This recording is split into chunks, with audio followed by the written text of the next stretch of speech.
Well, let me tell you something, brother. Who are these people?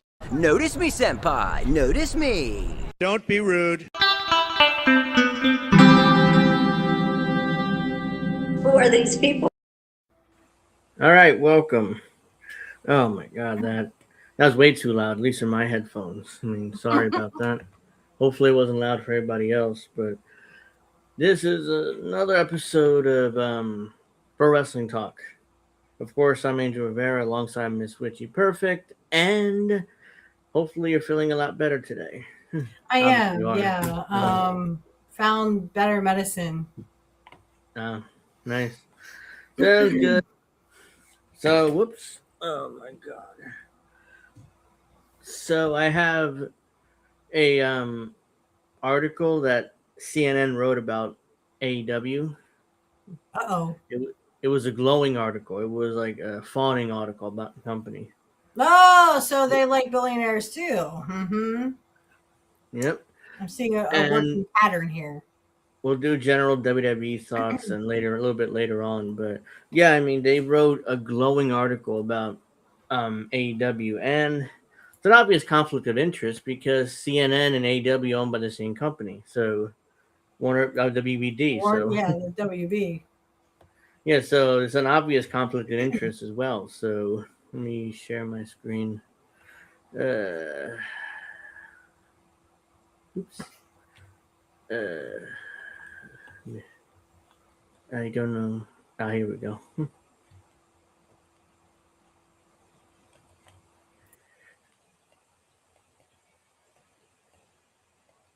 There you go.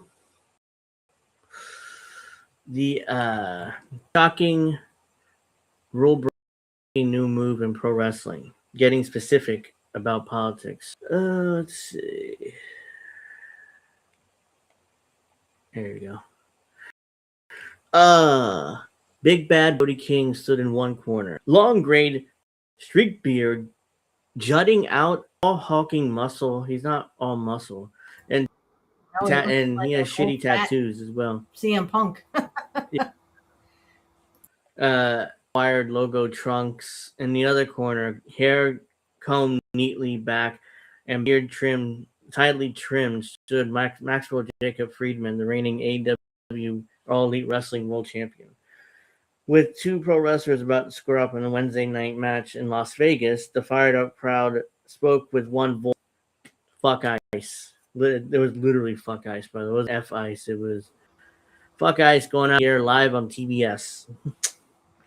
The video with a stiff-faced Friedman casting wide-eyed sideways looks at the crowd quickly spread outside the circles of wrestling fandom. A great match is a great match. That wasn't a great match. Like, Brody King literally squashed MJF.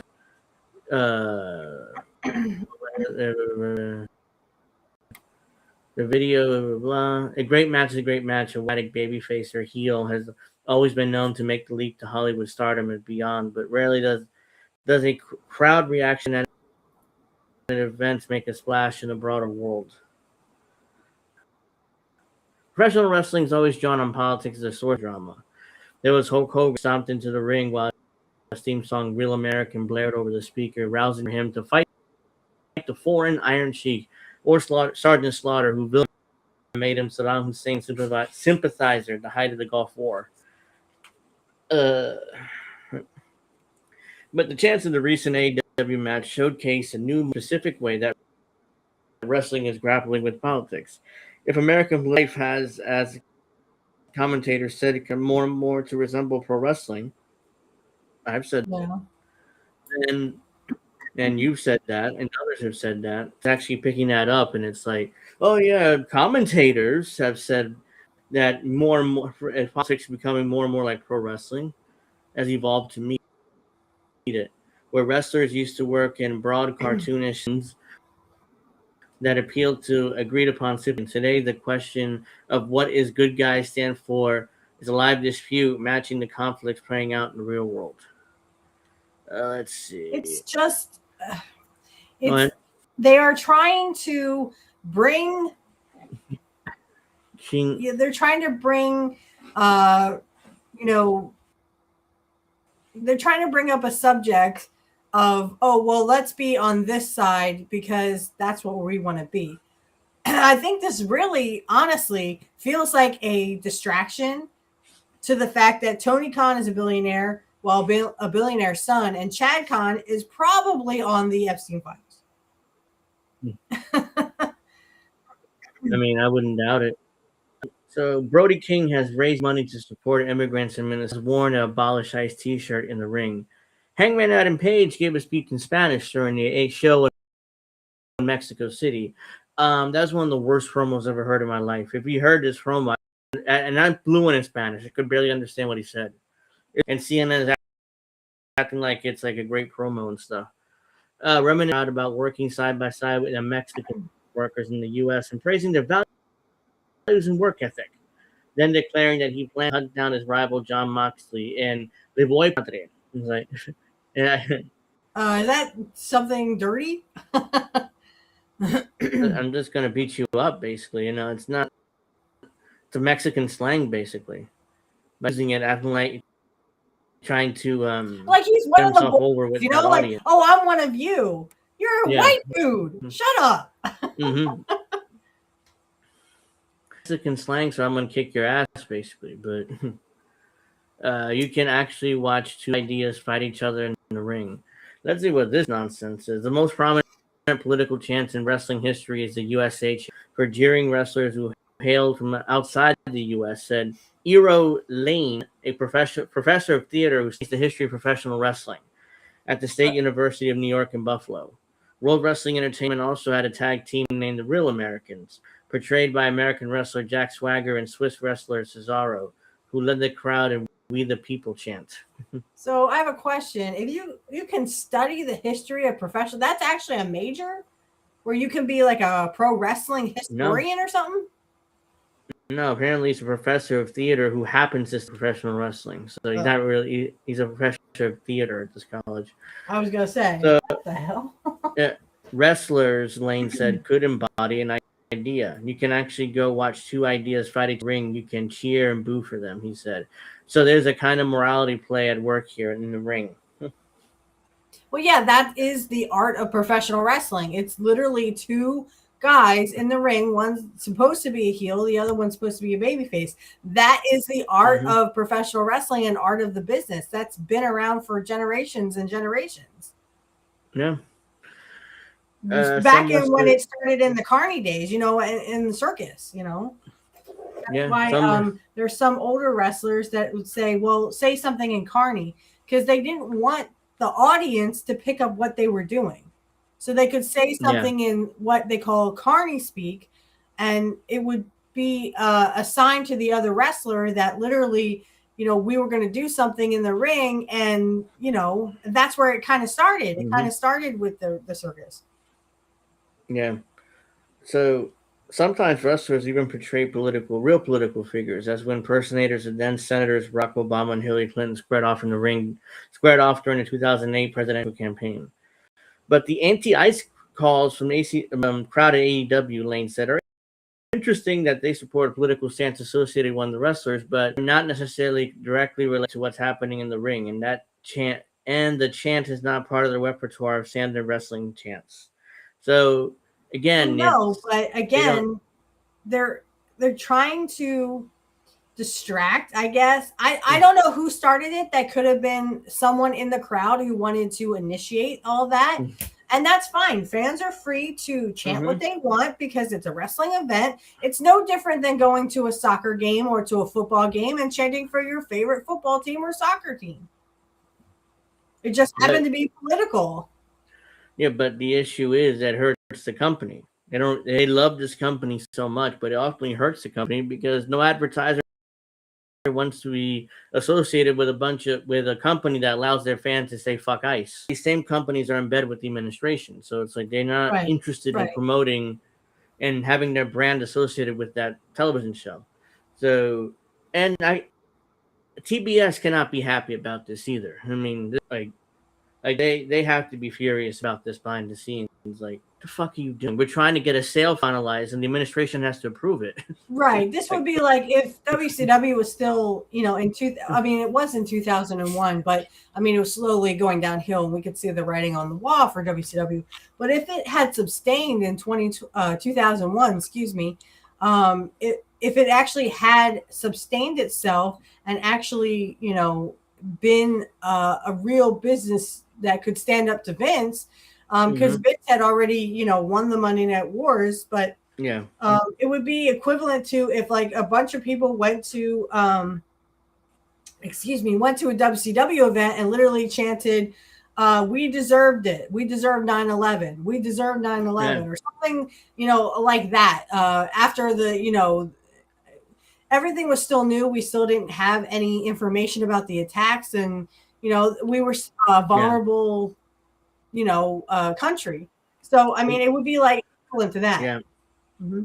Yeah, but they say, yeah, I mean, that it can't help TBS either with their advertising. On top of that, with their trying to approve a sale to Netflix. So right now that hasn't been approved yet. So that's still up in the air whether it's going to be approved or not. Next president in the Hall of Fame. The embrace of contemporary issues is part of a larger politically shaded rivalry playing out the industry between 70-year-old AEW and the industry's ruling juggernaut for generations, WWE. Admit this here, Warner Brothers Discovery, CNN parent company, owns a minority stake in AEW. Remember when we talked about how we were sure that they had to own a piece? They do. They just admitted to it in this article. So finally, we got confirmation. So WWE actually owns a part of AEW. Yeah, WBD, yeah. You're kidding. No wonder it's still afloat. Yeah, they suspected this for a while. We talked about it on the show, but now CNN has basically confirmed it that yes, at Warner Brothers Discovery, CNN's parent company owns a minority stake in AEW. Right, but they still own a part of it. So if technically if something if Warner Brothers Discovery, something happens to that, technically that would still, wouldn't it benefit AEW? Because I mean WWE still has a stake in it. Maybe. Yeah, because WBD owns part of it, so I have to include that piece of AEW. So unless because Netflix is trying they're interested in buying like HBO Max and the streaming part of the business, not the actual cable stations. But the Trump administration is insisting on whoever buys the digital part of the business also has to buy the cable stations. So there's negotiation between Netflix and the administration WBD. It's like a mess right now. So let's see. WWE, founded by the McMahon family, started in the 1950s as a relatively small company based in northeastern United States. Then it rolled up as regional rivals in the 80s to dominate wrestling coast to coast. It is the largest wrestling promotion in the world, and it regularly garners double, if not triple, of AEW's audience economics. Well, CNN had to admit yes, that is a fact. And even if Dave Meltzer tries to put his 2 cents into it and make shit up all the time, where literally he's just like, well, Raw did 700,000 and AEW did better than that. They did 1.6 million. I went, I think you have that backwards. Numbers. Yeah. I think you have that completely backwards. This is from WrestleMania 23, the billionaire versus billionaire match they had. Let's see. As WWE grew, the conservative political involvement of the McMahon family grew with it. Vince McMahon, who purchased the company from his father in 1982, was the executive chairman before resigning in 2024. Is a personal friend of U.S. President Donald Trump, and his wife, Linda McMahon, is a U.S. Education Secretary. His son-in-law, Paul, also known by his wrestling name, Hunter Hearst Helmsley, or Triple H, is the vice chair of the President's Council on Sports, Fitness, and Nutrition. Trump himself is a member of WWE Hall of Fame. We all know that. I'm sorry. I have to chuckle at that because, again, Linda McMahon is literally trying to make sure that poor kids don't get educated. All you need to know is yes, sir, yes, master, no master, and that's all you have to know. Yeah, I mean, if it wasn't, if I'm president, Vince McMahon could have become president. I mean, that's how insane. And then, like I said, would anyone be shocked that literally Vince would be in the Epstein files? Would anyone be shocked that his name would be there? I'm just asking. AEW's willingness to have wrestlers take stances on contemporary issue has become for fans a point of distinction between the promotions, drawing audience wary of the McMahon's connections back to sports entertainment. It's the McMahons are gone from WWE. One's left is technically Triple H, and Stephanie makes appearances once in a blue moon, but the McMahons have gone from wrestling for what, 3 years now, 2 years at least. Well, and that's why it's a publicly traded company, that they don't have to be there. They can do other things like destroy this country, one educational kid at a time, right? So I think that this is, well, let's just say that Stephanie, I believe that she is the owner, okay?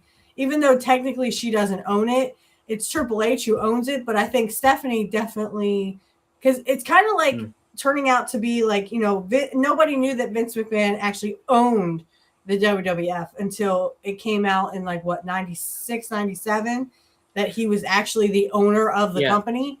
So that could be something like with Stephanie, like, her and Triple H own the company, but no one's saying anything. It could be. But technically, it came out in 92 when Vince went on trial, for that steroid thing. But they did acknowledge it on TV in like 96, 97. Yeah, so he was still just a commentator to the WWF audience. So Scott Lang of Atlanta was a wrestling fan when he was in college. Wrestlers like former Olympic gold medalist Kurt Angle, Dwayne "The Rock" Johnson, popular. He enjoyed it all. He enjoyed how it all seemed simultaneously over the top yet self-aware. Then there was a lot of totally ugly stuff, he said, and he stopped watching for 20 years. That was during the ruthless aggression era, which was going over the top. And around that time, Triple H had sex with a dead woman on air, and that was the Katie actually, Vick it was a doll, but yeah, it was a doll. Yeah, no, but they claimed he was a dead necrophilia. Right, because he was something about Kane and Katie Vick, apparently. Yeah. Something in Kane's past where he deleted a woman named Katie Vick. Nobody knows what the heck that storyline was all about, and where did it go, because it disappeared. Then Kane allegedly had sex with her corpse, and then that was what Triple H was copying in that skit or vignette or whatever. And then the storyline kind of disappeared from TV. I think everyone realized that went too far, or the advertisers called Vince and went crazy over it, or the TV station. So it's like, yeah, we gotta drop this shit, pal. Yeah, I mean, it never appeared again. Triple H kind of made reference to it, if you remember correctly. He's like, I have sex with a doll, but so and so, so he sort of made reference to it, but it disappeared faster than you could shake a stick at. Yeah. So this guy's Scott, or the hell his name is, he claims that AEW, though in large part, he said it was because the wrestlers were allowed to express themselves more freely. A lot of the main roster is politically aware and seems to care about making the country a better place, Lang said. That's not their place. They're professional wrestlers. How are they making this country a better place? Because they stick they put each other's heads in freaking fish tanks, or they put syringes in each other's mouths. How is that fixing the country, you idiot? Yeah, apparently he likes the virtue signaling and grandstanding these wrestlers do over there. It's what Brody King does with his abolish ice shirts and giving money to Minnesota. I don't know how that would work, and somehow that makes him a good guy. That's all just a distraction. It's all just a distraction away from Tony Khan and the fact that Chad Khan is probably in the Epstein files. Yeah. Representatives for Brody King declined to comment. AEW and Friedman and WWE did not respond for requests for comments. So what happened, Brody King? I thought you were proud of this. Like, why don't you come out with comments of the story? I mean, you were proud of this, right? I guess not. Unless AEW told him not to comment on this story. But see, that's the thing, I stick up for what I believe in, but then when it comes to sticking up, they're nowhere to be found. He won't comment he won't comment on the thing. So again, this was all just kabuki theater like you were talking about yesterday, and I have so much to say about what you said yesterday. I was like literally spewing fire in my room as I was trying not to die from, from issues. So anyway, but yeah, like it's just like, oh well, they stand up for their beliefs and they wear these abolish ICE and stuff. They don't really mean it. That was probably just all kabuki theater to make you go, yeah. I mean, they stand for something. No, they don't. It's a perfect opportunity for him to stand for what he believed in by commenting on the story. He didn't. He did. Representatives for Brody King declined to comment. Representatives for AEW Freedom respond for requests for comments. Of course, he's not going to respond. But I would think that AEW or Friedman would at least because especially MJF running his mouth about how we allow freedom from our fans and we let them say whatever they want. Wrestlers say whatever they want, and it's like why didn't he respond to comments? Because that's been debunked over and over again. They kick out people who have Jim Cornette shirts because Jim Cornette talks badly about AEW, and rightfully so. So if you really care about freedom of speech, then you would let people who wear different shirts like WWF shirts, then you wouldn't kick them out. You wouldn't tell them to take off the shirt. Yeah. The next part of the article called Controversy Creates Cash, which is, by the way, Eric Bischoff's book. I'm surprised he didn't try to sue him for using his name. The book is the name was Hey, book. Bischoff, and I think he died to get on this. Yeah. Anyways, the founding family of AEW, like the McMahons, rose from relatively humble origins. The father of AEW's founder, Tony Khan, Shahid Khan, Pakistan in 1950, and moved to the U.S. when he was 16 for college. While still in college, he began working for Flex & Gates, an automotive supplier. By the time he was 30, he bought the company, bought the NFL's Jacksonville Jaguars. Why should I literally get down on my knees and suck off Chad Khan? That is stupid. Yeah, he literally bought the Jaguars. They've been consistently one of the worst teams in football. But he is a billionaire. Why the fuck am I literally bowing down at the feet of a fucking billionaire who probably is on the Epstein files? I don't give a goddamn. No, you don't understand. Okay, I get it. He's from what, Pakistan? Yeah, he's from Pakistan. No. Okay, so he's from Pakistan. Okay, he came over here. He came over here legally. Again, went to the U.S. And I get that, Vince McMahon grew up in a trailer park. He didn't, but his dad was a billionaire, and Chad Khan is a billionaire. So again, guys, I cannot. You might as well just blow Chad Khan while you're down there, for God's sakes, or God's sake. Tony Khan founded AEW in 2019. No, he didn't. His dad did. Tony he made him president of the company. So that's not even true. The difference between Vince McMahon and Tony Khan is that Tony Khan had every effing thing handed to him on a silver platter. This is a boy who was born with a silver spoon in his effing mouth. Vince McMahon was born poor. He didn't even know that he had a billionaire or millionaire father until he was a millionaire, not a billionaire. And 12. And here's the thing. Vince actually bought the company from his father. Tony Khan didn't. No, he asked his dad, can he have a wrestling company? Dad, yes. Can I have a wrestling company for Christmas? And he said yes, and he made him. Yeah, he made him. He is like, yes, you can have a wrestling company. I'll start it and make you president. So Tony had nothing to do with the founding of the company. He just asked his dad, and he said yes. That's all it was. And that is the major difference between Vince McMahon and Tony Khan. Tony Khan was born literally with a silver spoon in his mouth. And they want to say, oh, well, Chad Khan, he came from humble origins too. I don't give two fucks. Vince McMahon Sr. did not say, okay, here you go, Vince Jr. Here's your company. Now go ahead and make a billionaire of yourself. No, Vince actually bought it from his father. Yeah, in fact, Vince Senior didn't want his son in the business. In fact, he like, here, I'll let you go to college, go be a lawyer, go be an accountant, have a real Yeah, job. he Don't didn't be a even part want of to this be a business. wrestler. Vince McMahon Jr. wanted to be a wrestler of his life. Yeah, and he didn't had to be a do promoter. that either. And he didn't really get Yeah, to he didn't wrestle let until them. later in life.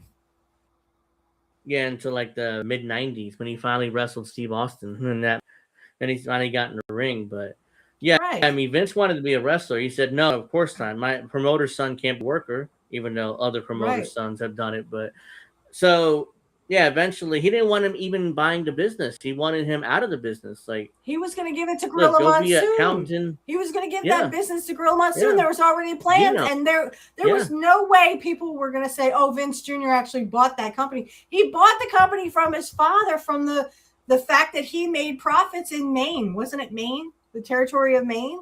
yeah. Vince Senior told him promote a card in Maine, and if you do well, maybe I'll give you other things to do, which he did do well. So Right. okay, well, that's when it So he ended up started. taking that money, and that's how he paid his father back. Tony Khan has not done any of that. Tony Khan thinks he's a superstar. He's not. You're not a superstar.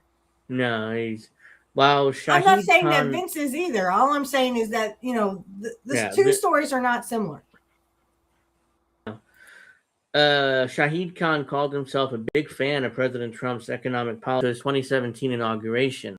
Shahid did not donate to his 2025 inauguration and said he differs with Trump on social issues like religion and immigration.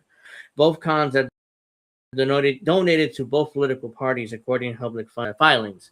Ooh, Of that's course, interesting. that's what billionaires do. Ooh. No, AEW fans will hate to see this, but Tony's donating to Republicans. Yes. Ooh, that's so. Both Yeah, sides. I knew that He already. funded both sides. I knew that already, the billionaires, but they literally fund both sides. That's why Republicans and Democrats both suck. They fund both sides. According to AEW fans, Tony's like this great liberal, this left winger, but no, he's donated to Republicans too. Tony, not just his dad, but Tony himself. You got egg on your face there. And what is it with AEW fans being, pedos? That I don't. I mean, it was that one guy. Unlike I guess. the McMahons, I don't know. Yeah, McMahon's Tony Khan has said he doesn't like to publicly involve himself in politics. But if the wrestlers do show, it's all part of the show. No, it's not. I mean, you got to stop your wrestlers from doing shit like that.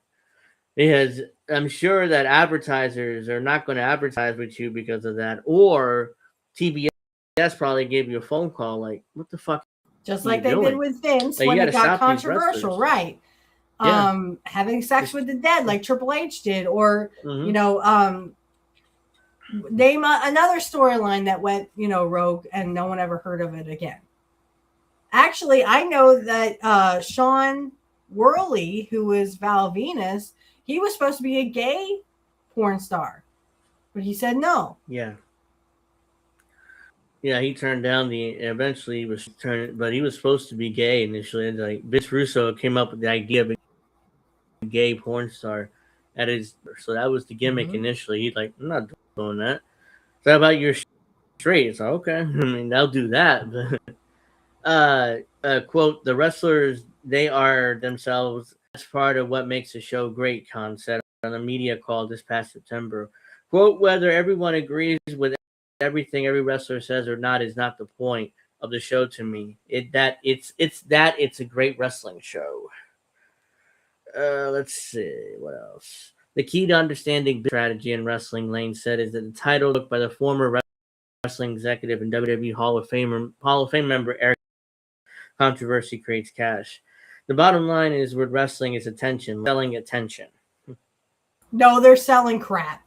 They are selling bullshit storylines that don't make any fucking sense. Excuse my language. They don't make any sense. They literally just, I mean, who sticks syringes in people's mouths? That's not, you don't do that on purpose. You don't hit people with screwdrivers for no freaking reason. Nobody knows where their storylines are going or why this guy is fighting that guy. They literally just stop storylines midway, even on the same dang show. Yeah, there's no consistency. There's no, it's just, whatever Tony Khan feels like doing that week, that's what, or whatever the wrestlers feel like doing that week, that's what they're going to do. Ownership ties, the WWE shows signs of playing to the other side too. Lately, Lane noted that WWE star villain Becky Lynch has been using some familiar language while playing up her status as a sore loser. I've gotten counsel from the best lawyers, declared at one point in a recent story interview. I've won 100% of my matches, and that haven't been rigged.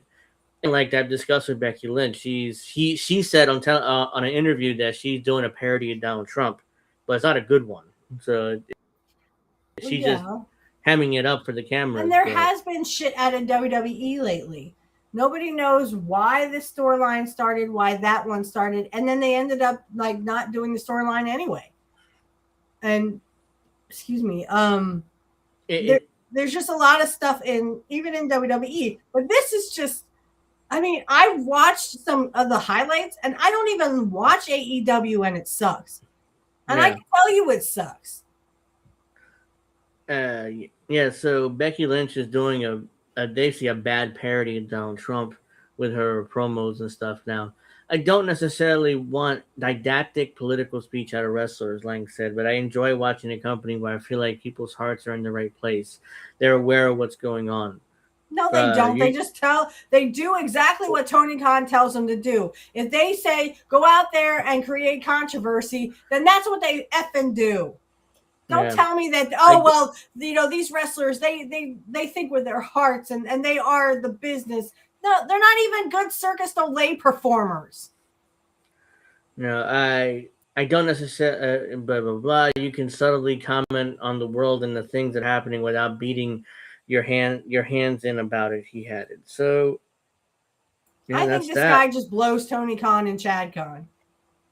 That's literally what that was. That was literally just blowing Chad Khan because you like something about AEW wrestling that you don't see in WWE. Again, it's not Vince McMahon at the helm anymore. He's not going over and above what he needs to do every week. Now, yes, some of the storylines don't make sense. They're not doing good work. But again, with there are certain storylines that are knocking it out of the park. Punk and Reigns. We've never seen that, and we're going to see it. So again, that's stuff that knocks it out of the park. So I don't understand. Like, this is just one big blowjob to Tony Khan and Chad Khan. I'm not the only one that said in the comments. It says nice ad for an AEW by a fellow WBD company. Mm-hmm. That's all really what it was. It's just a fellatio piece for AEW and Tony Khan.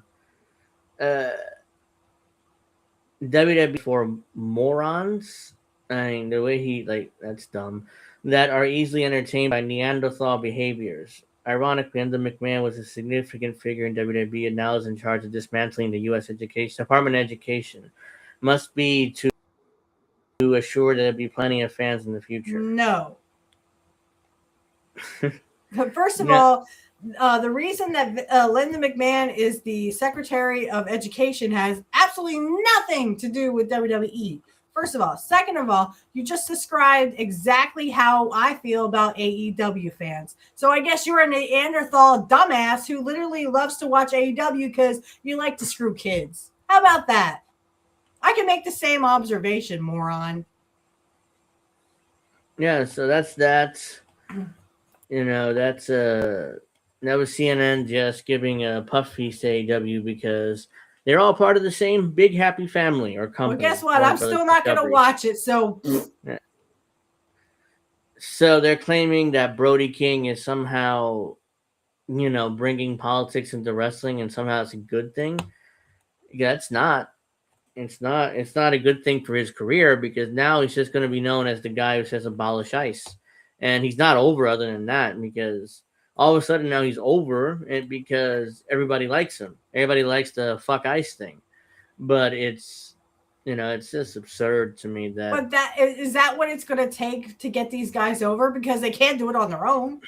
AEW sucks so bad they won't even have their ratings publicly acknowledged.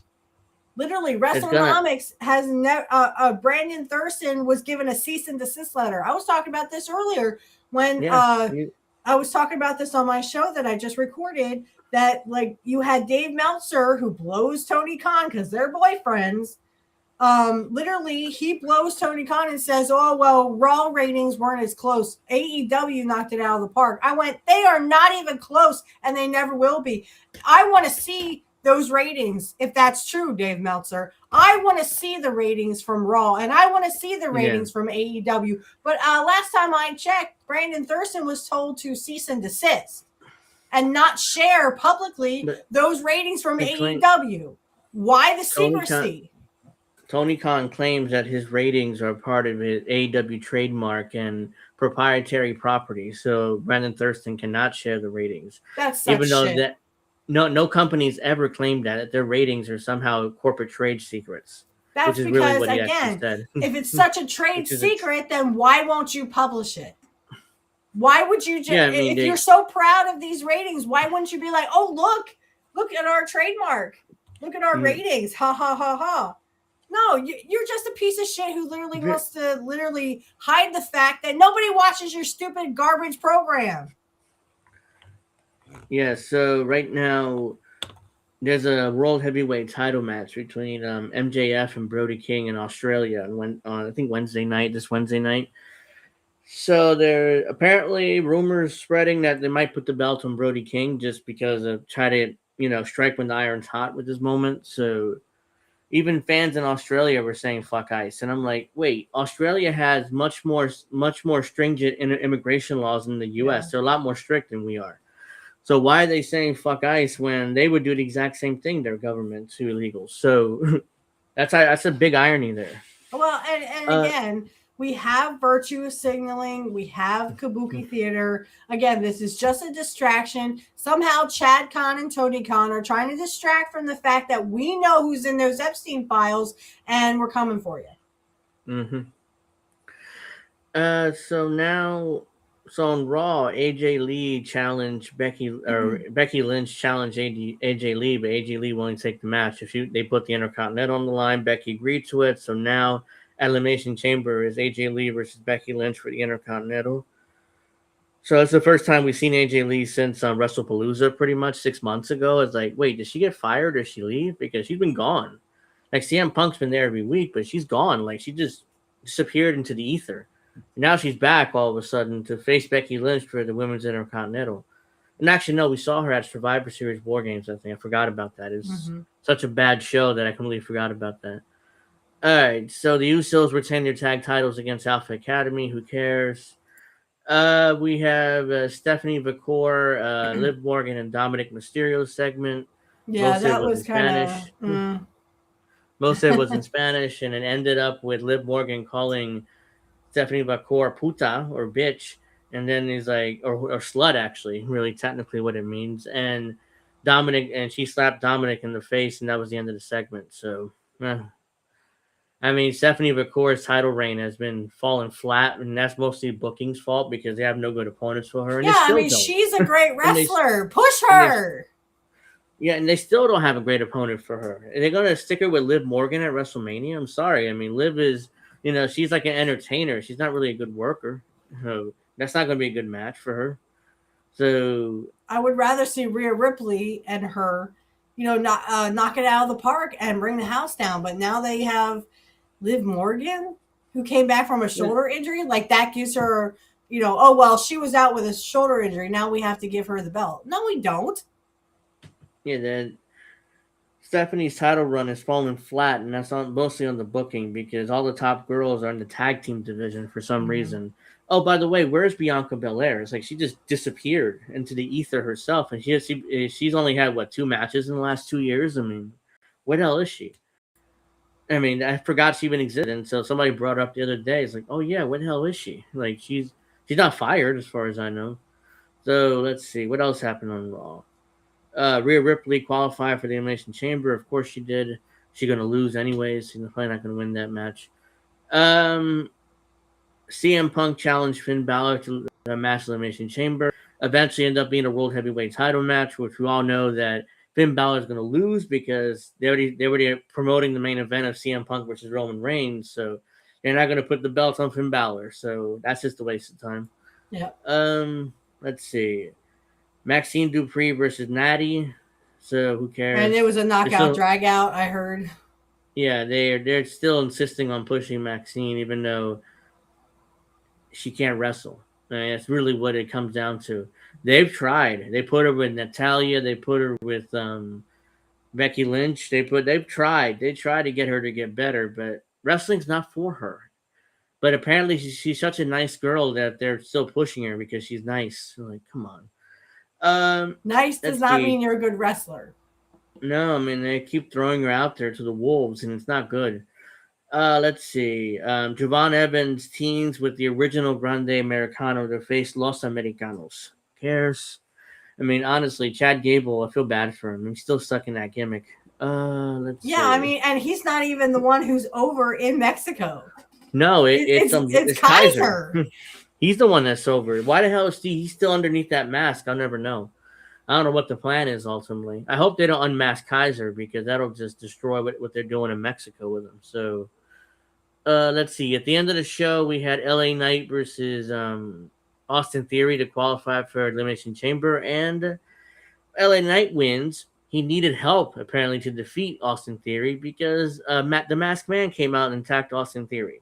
Mm-hmm. And that's how he beat Austin Theory. So LA Knight needed help to defeat Austin Theory. Can you imagine how ridiculous that sounds when LA Knight's more over than nearly anyone in the company? It's like, oh yeah, he needs help to defeat Austin Theory, obviously. Come on. I just like, really? I rolled my eyes at that one. And enough with the Masked Man, okay? It was stupid enough the first time. It was dumb enough the second time. Now it's like, okay, enough is enough. Enough with the Masked Man bullshit, Black Scorpion or whatever the hell it's supposed to be. Come on, guys. We are freaking grown adults here. On top of that, it's worse because Braun Breaker is gone. I mean, he's just going to be out for months because he back hernia. Yeah, he had a back hernia, so he had major surgery in order to repair that. So he's not going to be there at WrestleMania. He might not be back until the end of the year, possibly. Maybe in the fall we won't see him again. So it's like his push is pretty much disappeared for now. They have no choice. I mean, that's why I was listening to James Romero. If you can check him out, just look up James Romero and you'll find it's Romero. He was talking about the fact that, his brother had a hernia and had hernia surgery and blah, blah, blah.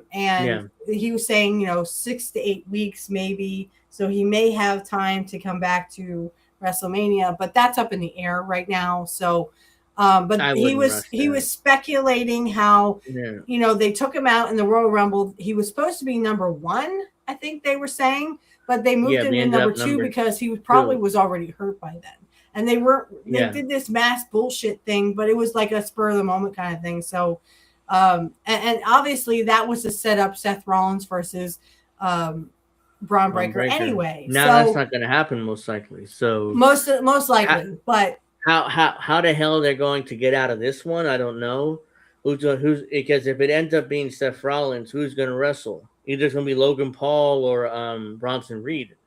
Mm-hmm. And that's not going to be as good as match it would have been with Braun Breaker. So it's like, how do you get out of that one? and honestly, I feel bad because Braun is so young and he's so talented. Everything he does, you want to cheer for him, even if he's like, you want to cheer for him because you're just like, oh, he's got that, that something, right? That Cody has, and also, anyone who's really second generation had. Kurt had it too. So, I mean, you want to cheer for him, even though he's a heel, you still want to be behind him 100%. And this is so heartbreaking to know that he's 27, 28 years old and he has like a bad back injury where he had a bad hernia. Oh, my heart goes out to him. And Braun, because now his big WrestleMania moment's not going to happen. So it's like, it sucks. So on SmackDown, SmackDown was just awful. We had Rhea Ripley and Io Sky versus the Irresistible Forces, which is Nia Jax and the other girl from NXT. They ended in no contest, whatever. The MFTs brawl with Carmelo Hayes, Ilya Dragunov, and more, whatever. the MFTs triumphed in a 10-man tag team match. So the MFTs just beat everybody. Whatever. Alexa Bliss qualifies for Elimination Chamber. Who cares? Trick Williams battles Ray Phoenix in Electric Showdown. Really? I mean, Ray I don't Phoenix really. is just. I just don't see Williams going anywhere. He didn't really impress me at the Royal Rumble. I'm sorry, but I don't see the trick. Okay. I don't see the trick. Ray Phoenix is Penta's brother, and since he debuted, they've done nothing with him. He's basically just a job guy. He just gets beat by everybody. They're pushing his brother, but not him. I mean, he's just been floundering on SmackDown. Let's see. Jade Cargill versus Jordan Grace for the women's title. That's Jade Cargill's first title defense in like 4 or 5 months. She became champion. Yeah. So it just shows they had nothing for her for months, or they didn't trust her in the ring. It's one or the other. So I don't know. And didn't she come out during the whole? It was Liv Morgan and Dominic Mysterio were having some kind of love fest for Valentine's Day, and she came out and ruined it or something. I saw that too. Yeah. I'm like, oh, guys, come on, get over yourself. We all know Dominic and Liv Morgan are headed for, Split City. It seems like they're teasing that Liv Morgan might choose Jade Cargill, and there's no reason for her to do that because Liv Morgan's so small and she's so big, so it makes more sense to put her with Stephanie, even though I wouldn't like that match either. Liv Morgan was just a terrible choice to win the Rumble because either she cannot stand up to either girl. Like, she's just a tiny little model, that's not a good wrestler, and she just happens to have some charisma. It's very similar to a lot of, like, Jey Uso type. Jey Uso is just charisma, a catchphrase, and an entrance, and once you get him in the ring, especially by himself, oh my God, it's just brutal. All right, so the main event happened. Cody Rhodes versus Jacob Fatu versus Sami Zayn to qualify for Money in the Bank, Elimination Chamber.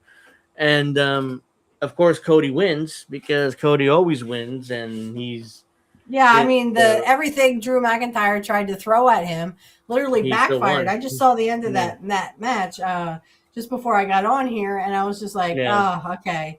So he does the Claymore to Cody. He beats Cody up, puts him into the table and stuff. Or no, he gives the Claymore to Jacob Fatu, and puts Cody in the table. Puts takes out Jacob Fatu, and he puts Sammy over on Cody, and of course Cody kicks out, and you have the Cody does his thing and ends up 1, 2, 3, and to the shock and dismay of course Drew McIntyre. But I mean, a 3-way, there's no disqualification anyway. So the referee's looking at Drew McIntyre going, get out of here. But I mean, he can't really say that. I mean, he can say it, but Drew doesn't really have to move anywhere. Yeah, he can't really, he doesn't really have the power to do anything. So, yeah, I mean, this match was not, Cody qualifies. It's very predictable he's going to win this match, and it'll be McIntyre versus Cody at WrestleMania for the belt and night 1. So, I mean, it's either that or somehow they're going to make it a 3-way with Jacob Fatu. That's who they want to see. They don't want to see Sami Zayn. They don't want to see him. They have to get Jacob Fatu in there somehow. We've seen Cody versus Drew a million times in the last 6 months. So is that really what they want to do again at WrestleMania? By the way, bringing up WrestleMania, ticket sales have been very slow for this year's Mania. That's because they're so damn high. Yeah, I could have predicted this with TKO, and their pricing. In fact, it was so bad, they allegedly had a department head meeting. So every single department head, they had a big meeting with the executives of TKO trying to figure out, oh my God, why didn't people not buying this shit for WrestleMania this year? What's going on? We have Roman Reigns versus CM Punk, and nobody's coming to this thing. Like, nobody's buying tickets. And I'm like, yeah, because they're way too high. The storylines are not good heading into the show. This is brutal. 99% of them. Yeah. The only good ones you could say what Roman and Punk are doing, and what Cody in the main events pretty much. The rest of the show is just a slog getting to the main events. Yeah. Back in our day, WrestleManias had to be good. The whole card had to be good. Like WrestleMania 3, WrestleMania 4, WrestleMania 5, WrestleMania 6. Again, these cards the whole card had to be good. Otherwise, they're just filler matches. Yep, and they had to be good because the whole year was built around WrestleMania. Right. And WrestleMania didn't draw, then everyone's screwed because nobody makes money throughout the year. So most of the money was made at WrestleMania. So it had to draw. They had no choice, which is why Hogan main evented nearly every year. That's in the first 10 WrestleManias. So he ended up at 9. Yeah, at 9 because. Yeah. I mean, no offense, but Hogan could draw, but again, you don't have that luxury. You don't have your Hulk Hogan anymore. Not that you needed him. But you didn't need him. Hogan was getting stale anyway. The closest thing to that today is Roman Reigns. That's why they keep putting him last. Yeah, they keep putting him on top. Well, and that's why he kind of said in an interview, I let all these other people step up to the plate, and no one stepped up to the plate. But Roman, you have to understand, the booking for them went as soon as you left. They can book for you, Reigns, because you've been the champion for 4 years. You know what it was like and how they booked you for 4 years. Imagine now they have all these people here that are vying for that spot, but they don't want to book any of them. Not correctly anyway. So it gets under my skin when people are like, oh, WWE is worse than AEW. You show me one person on that AEW roster that can hold a candle to what Kurt used to do and all the storylines that Kurt was in as Mr. Perfect. I just saw a match between him and Roddy Piper where Piper accidentally pulled his tights down a little too far. Both of them. He's supposed to pull the top one off, and then Kurt had, black ones underneath. But he accidentally pulled both of them down. I'm like, whoa! Can I see that again in slow-mo? Okay. No. But all these matches that, even Kurt was in, and he was bouncing around, and he could sell his ass off, and he could, cheat his ass off, just like Jim Cornette said, because Kurt knew the business.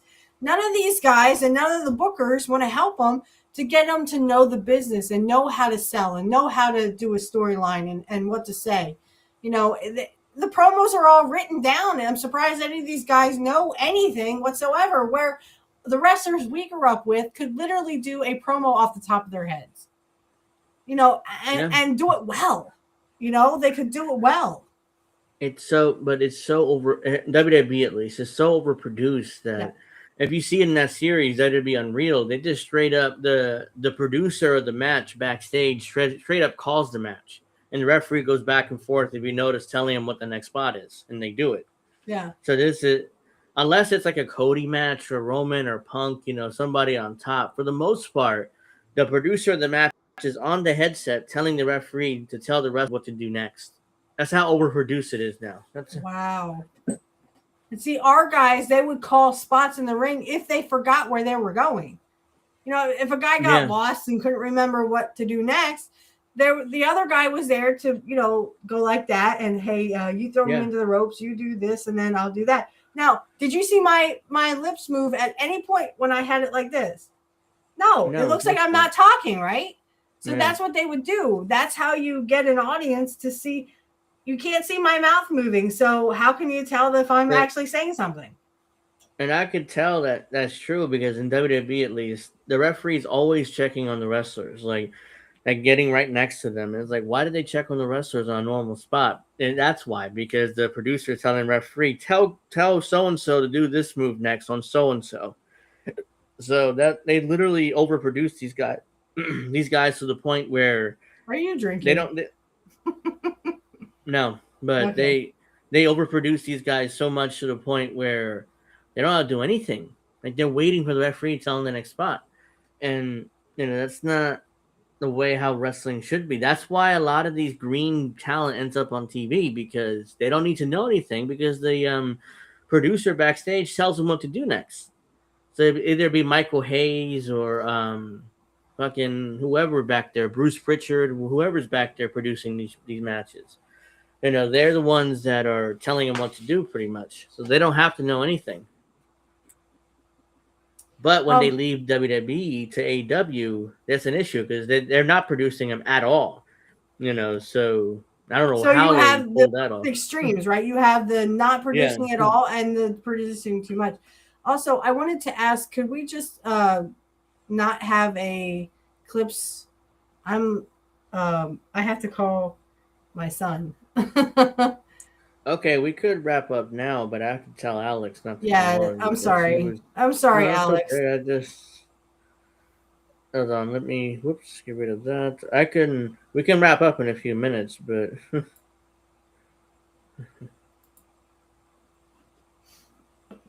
I promised my son I would call him, and I totally forgot to. Oh crap! I forgot. Oh, he usually comes on at the time. I thought he was watching some kind of NASCAR race or something. Well, he is, but he was intending on coming on at 9 o'clock. Oh, so sorry, little brother. Yeah, we'll do it next week, hopefully. So yeah, so that's all we got this week for you guys. Make sure you like and subscribe. Friday, Angel in the afternoon. Hopefully, Witch will be back, and Alex will too. Yeah, I'll definitely be back next week because I have a lot to say about what you said this week.